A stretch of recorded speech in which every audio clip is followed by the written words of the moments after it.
Hi, I'm Coach Pav, and today I am delighted to be taking you through one of our newest features, our race planner. So, as you can see, landed on the home screen. And now, before I take you and show you how to generate and view a race plan, we just need to make sure you've got your equipment set up.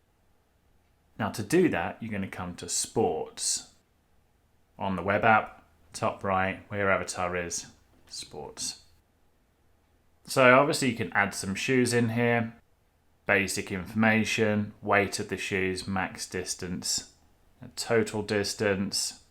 You can get fancy with brand and nicknames and images, but they don't make a difference to the race plan.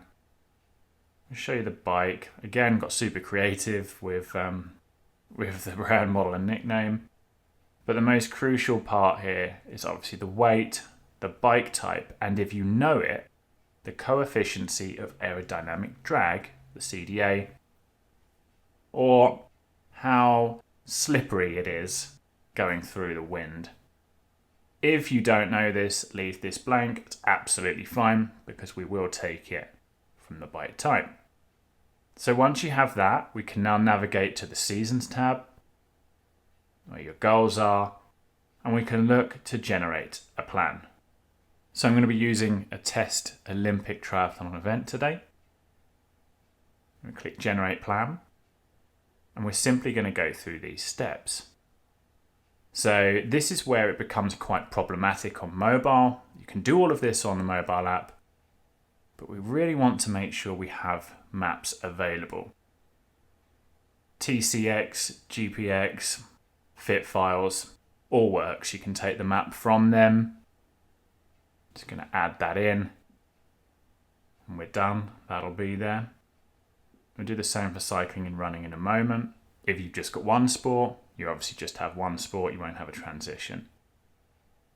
So we can now set targets. So if you have a duration that you want to finish by or an estimated duration, you can put that in. Or you can also just put the effort in. So this could be really cool if you're generating a race plan for an event that is more of a fun event.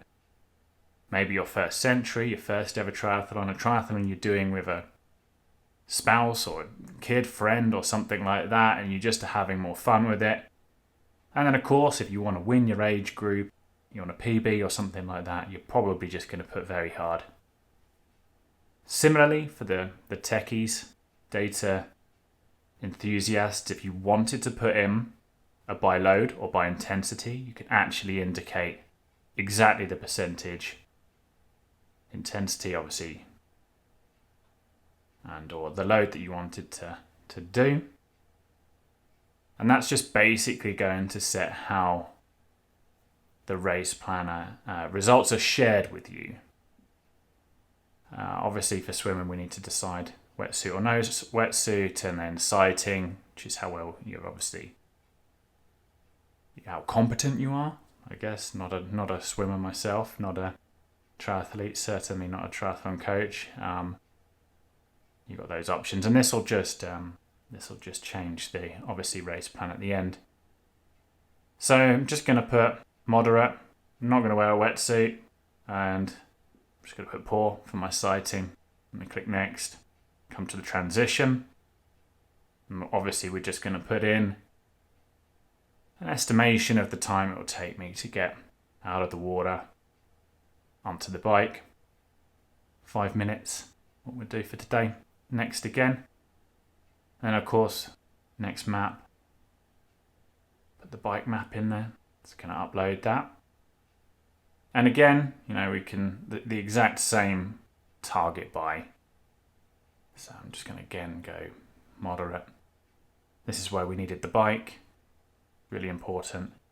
Also, bike position makes a little bit of difference to the way we calculate CDA, which is obviously one of the primary ways in which you can go faster or slower potentially. So I'm just going to put aggressive in there in the terrain, road.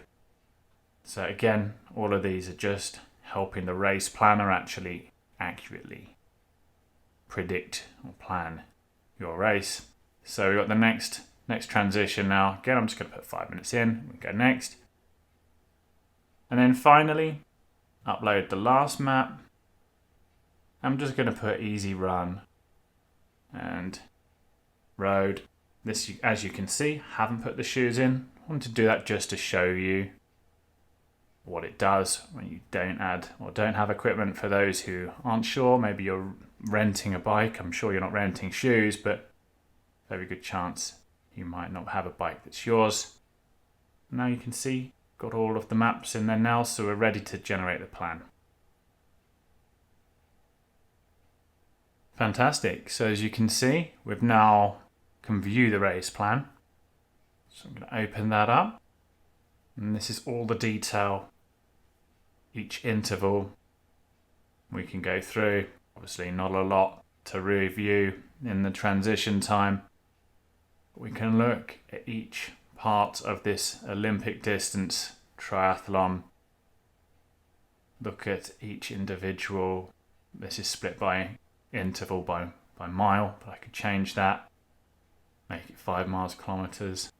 Category of grade or grade change, and it will change all of these intervals.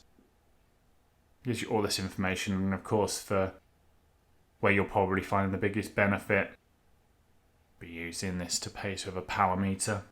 So broken down each individual part, handy little map. Got the edit button if you need to change anything.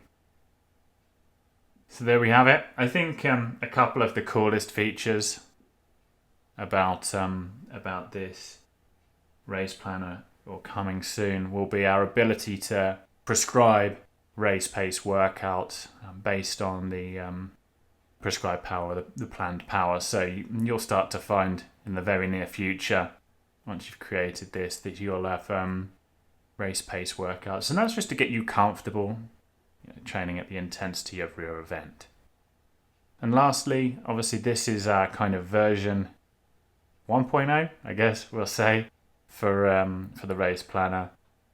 What we will do very soon is actually use all of your data from that you've uploaded to really hyper personalize your race or your pacing plan. So that's it. Thank you for watching this video and enjoy.